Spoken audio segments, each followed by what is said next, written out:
Hello! Today's stories come from r/slash ProRevenge. We have two stories today, and our first is definitely professional. Picture this. This happened 12 years ago, and I am still reaping my rewards. I work for the company. They did three-phase photography, family and children photography, no wedding or events or anything. Straight studio work that was in a portable setting. Sittings booked for 10 minutes, and we were supposed to shoot 30 to 50 a day. Yes, it is as wretched of a job as it sounds. It was fast, high energy, and at times simply brutal. Preseller, they come in 2 to 3 weeks in advance and sell a special 10 by 13 portrait and book the appointment. The photographer, that's me in this instance, comes in for about a week and takes the pictures. The salesperson returns 2 weeks later with the special, along with the other 6 poses I took, and tries to sell you $400 worth of pictures. I was very good at what I did. The company's sales average was $100 per customer per 50 customers. The more you shoot, the lower your quality, because you spend less time taking care of details, and details sell pictures. My average was $175 ish per 150 to 200 customers. I was making this company a lot of money, and they consistently treated me like trash. Oh, the stories. Their business model was shoot as many sittings as you can as fast as you can. To them, shooting 50 with a $100 average was better than shooting 35 with a $150 average, even though the profit margin was exactly the same. I never agreed with that, and boss and I went round and round about it every week. They withheld raises because I didn't have enough sittings and took my bonuses because I wasn't meeting their quotas. So I figured out how to be fast, efficient, and darn good. That's another post. So that's the background. Now the good stuff. Enter the jerk. The jerk is a pre-seller who lied to the customers, lied to the store, and would book appointments from 9 a.m. to 8:30 p.m., even though the studio hours were 10 a.m. to 7 p.m. He told every lie in the book, and I think he even added a few of his own. Want to bring your dog? Family of 15? Sure, bring 5 changes of clothes, and I'll even have her do your makeup. I don't even do my own makeup. Come and get your picture taken, and we will throw in a free toaster. And just to make it interesting, he would triple and quadruple book appointments, and when he ran out of those, he would sell open appointments and tell people to just come in anytime and my photographer will work you in. Urgh. Just writing that makes me mad, even after all these years. The biggest problem was he would waive the sitting fee or just not tell them. I was obligated to collect that $8 every time I didn't. It came out of my check. It was a freaking nightmare. I refused to work behind the jerk for these and 1,000 other reasons. I told boss that if they ever put me behind the jerk again, I would quit, which is exactly what happened. They knew he had been working at the store I was assigned, and they lied about it. I immediately called boss and told him this was my last week and that he needed to make arrangements to get the photography equipment at the end of the shoot. I should have walked out, but I was young and dumb. It was a 3-day shoot, and I shot 316 customers by myself. That is an insane amount of sittings, and nobody was happy. Every night, the store manager had to tell my customers to leave because the store was closed. People were lined up at 9 a.m. waiting for me. I took so much abuse that week. After a customer threw a shoe at me and another spit on my pizza, the store security guard brought a chair over and stayed with me almost the entire time I was there. I honestly cannot remember how many people were escorted out of the store because they acted a fool in my studio. It's been over a decade, and I still have nightmares about that week. But nobody came to get the equipment, so I start making phone calls and plotting. I called my boss. Hey, what do you want me to do with your equipment? You are going to need it next week in Florida. No, because I quit. You didn't give me any notice, so I'm not accepting your resignation. I am sending you to Florida next week. So I said, I'm an independent contractor. Remember, you can't make me go to Florida. This is not complicated. I quit. That's another post. My boss replied, just go to Florida. I don't have time for this now. You can quit in 3 weeks if you can hire a replacement. And he hangs up. Nope, not going to Florida. I packed the equipment and took it home with me. The camera was a brand new Canon T2i 550D, and those were pricey back in 2010. I really didn't want to give it back, but it wasn't mine to keep. I had an idea. Boss was an absolute train wreck of a human. If he didn't want to do something, he wouldn't. If he could find someone else to do it, he would. I decided to use his own worst traits against him: avoidance and procrastination. The next thing I did was take the company credit card and go to the nearest storage unit with climate control. I rented a unit and paid for the first month, but just one. I unloaded it all, down to the last halogen light bulb. I took detailed pictures of everything and an inventory. I locked the door and walked away. At this point, there was nothing I could do but wait and hope Boss would continue to be the worthless wreck I knew him to be. Next, I called and reported the card stolen. Why? Because I knew if I didn't, that card would remain active and rent would be paid every month on time, and that just wasn't going to work for me. I cut it in half and sent it and the combination to the storage locker to Boss via FedEx, along with a hand painted sign that said, I quit. I also sent an email to HR telling them that I was terminating my contract and that Boss had the information on the equipment. This is probably the only sketchy thing I did. The person I emailed was out on medical leave, and I knew it. I could have sent that email to a dozen other people who work there, but they might have paid attention to it. By the time she got back to the office, she had so many emails, she couldn't even begin to tackle them all. A month goes by, and the police knock on my door. Okay, so I wasn't expecting that. The company has reported the equipment stolen, and the police are there to investigate. I really thought I was going to jail. The cop that knocked on the door was fully expecting to take me away in handcuffs until I explained what was going on. I ended up taking copies of the emails to the police department as well as my copy of the contract with the storage unit. I also had a copy of the shipping label. Both my name and the company were listed on the contract. I had to make an official statement and jump through some hoops. The company had placed a monetary value of $12,000 on the studio rig, so potentially I was in a lot of trouble. Except I covered my butt. The police told me I was in the clear because the storage unit had their name on the contract. Their credit card was used to pay for it, and I had sent the combination and all the pertinent information to the company. I am very good at CYA with paper. At this point, I figured the gig is up because surely they are going to come to get this rig or send someone or something. Nope, boss is still worthless. 2 more months go by. I get a call from the storage facility. They are about to cut the lock and auction the contents. I just about peed my pants. I was so excited. I called boss again. He dodged my calls and ignored my emails to please call me immediately. I never specifically stated what I wanted to talk to him about, and just like I was hoping he would, he ignored me. Okie dokie. I have done all that I can. And that's when it all started to come together. And then I hit a pretty good snag, but it actually worked out better in the end. In this state, if a storage unit goes up for sale, the owner cannot purchase it at auction. I didn't know that. But where there is a will, there is a way. They sent letters and called 3 more times, and then the date was set. The unit went up for auction on my birthday. My neighbor went to the sale. He bought the unit for $125. I almost died. And of course, we were in cahoots on this, but we had to make it look like we weren't. The pistol grip the camera mounts cost more than that, not to mention the lighting, props, and costumes. And of course, the camera. My neighbor then put an ad in the local paper for photography stuff, $1,000 firm, but didn't list anything specific and, oops, put the wrong number in the ad. A week later, he wanted it out of his garage, so he sold it to me for $126. He has a bill of sale from the auction. I have a bill of sale from him. It is now mine, and there is nothing the company can do about it. But they tried.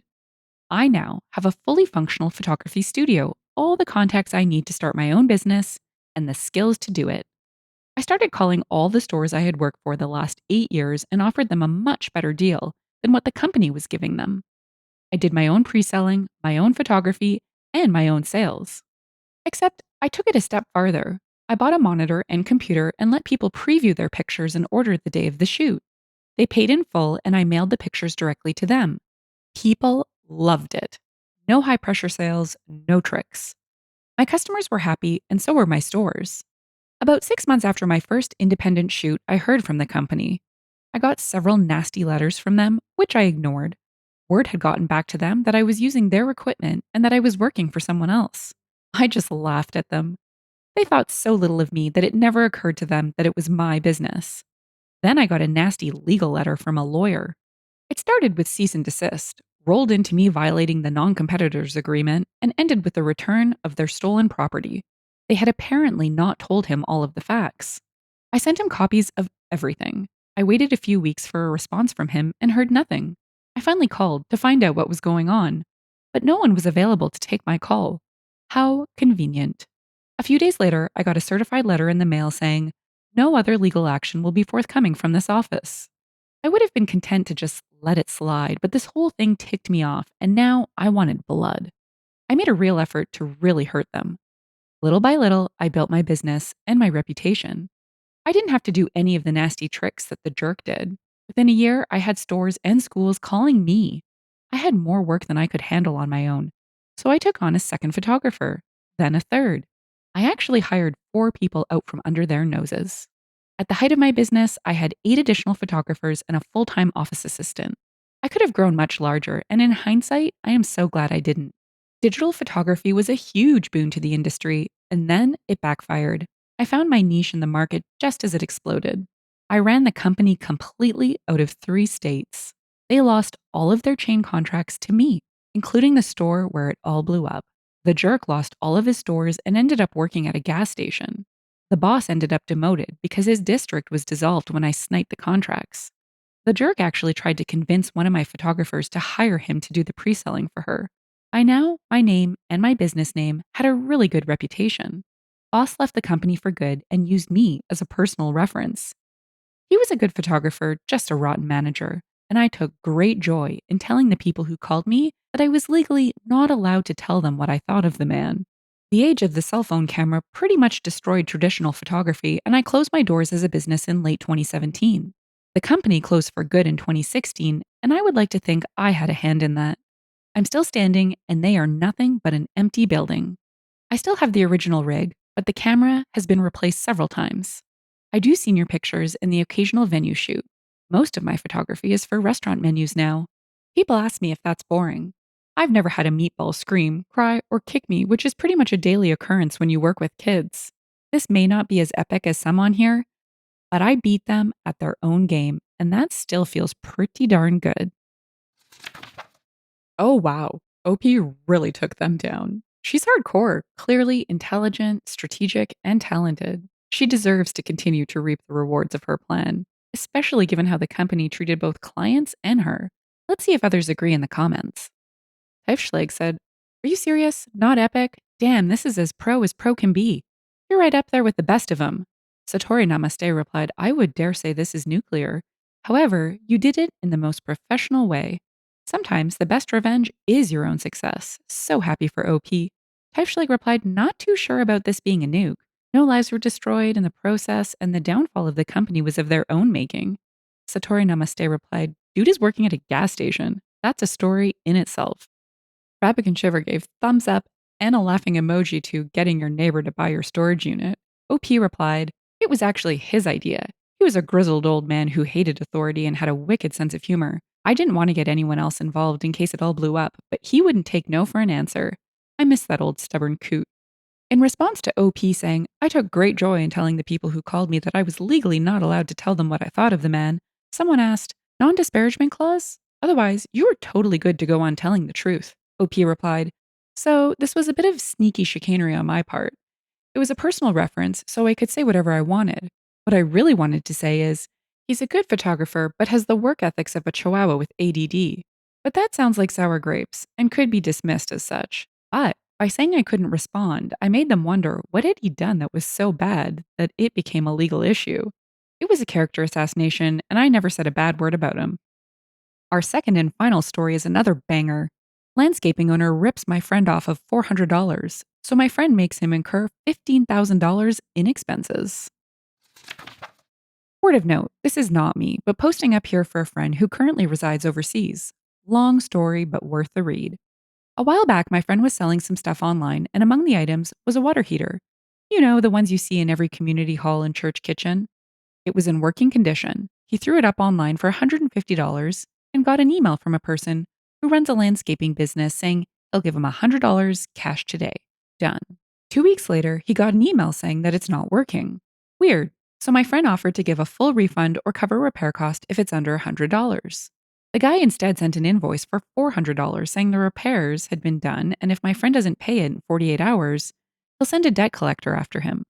He paid it out of fear and emailed him the confirmation. The landscaping owner then emailed back saying, "This is the price you sometimes have to pay when selling secondhand electronics," followed by a "Have a great day, don't let this hold you back," with a smiley face at the end of the email. A month later, my friend was in a bar and he overhears a girl talking about how her boss, who runs a landscaping firm, fooled some numpty selling a water heater. My friend said, "Oh man, I gotta hear this. Do you mind if I join your table?" And the girl said sure and told the story. Her boss had brought a busted water heater from a secondhand store for $25 and a working one for $100 and billed the seller for the repair for the busted one before he sold it on for $300 to some community group. My friend asked, "Who did this? So I don't hire that guy to fix up my yard." Ha ha ha, laughter all around. She says the company name and, lo and behold, it's on the email of the guy my friend sold the water heater to. He was the numpty in the story. He told me he was pretty angry about it, but Vid then hit, so he had other stuff to worry about. 18 months later, he was browsing the website he originally sold the water heater on, and he saw a bunch of landscaping materials: shovels, gardening stuff, wheelbarrows, lights for working at night, drills, nail guns, some construction materials, and a generator. Now, in my friend's location, apparently, if you're selling a generator, then you need to have a warrant of fitness for it, proving that it works, it's safe, no flayed wires, etc., etc. Most people ignore it, and he saw that this generator is being sold by the landscaping firm. This generator, he said, just by looking at it, there was no way in heck would it have a warrant of fitness. Word of note: failure for a business to provide a warrant of fitness upon request for a generator after 2 weeks, when reported to the official departments and enforced by the court, the punishment is a hefty fine, and the courts often force the seller to refund the affected party and pay any costs that they incurred. Evil plotting music. He talked to his flatmate, who agreed that they would go 50-50 on the generator, but he would transfer the money. Now, my friend had never met the landscaping firm owner face to face when selling the water heater. He left it outside, and pickup was confirmed via his security camera. And when he gets there, it's clear that the owner, this old grumpy looking man who enjoyed yelling at his employees, had emptied out his storage unit. The owner was very much, as it is, no refund. And the flatmate showed him the transfer confirmation, and they take the generator for $800. No warrant of fitness provided. They then took it to a friend of theirs who is an electrician, and he agreed to check it and give an invoice for repairs. And to quote the friend, "It would be cheaper to buy a new generator, and to be honest, this generator shouldn't have been sold. It should have been scrapped." They also found that the main identifier number had been scratched off, but not a second number that is often recorded as well on a warrant of fitness for tracking purposes. So they got in contact with the seller, telling him the cost for repair, around $5,000. He promptly tells them that he's not paying. As it is, no refund. To which they then asked, "Have you got the warrant of fitness for this generator?"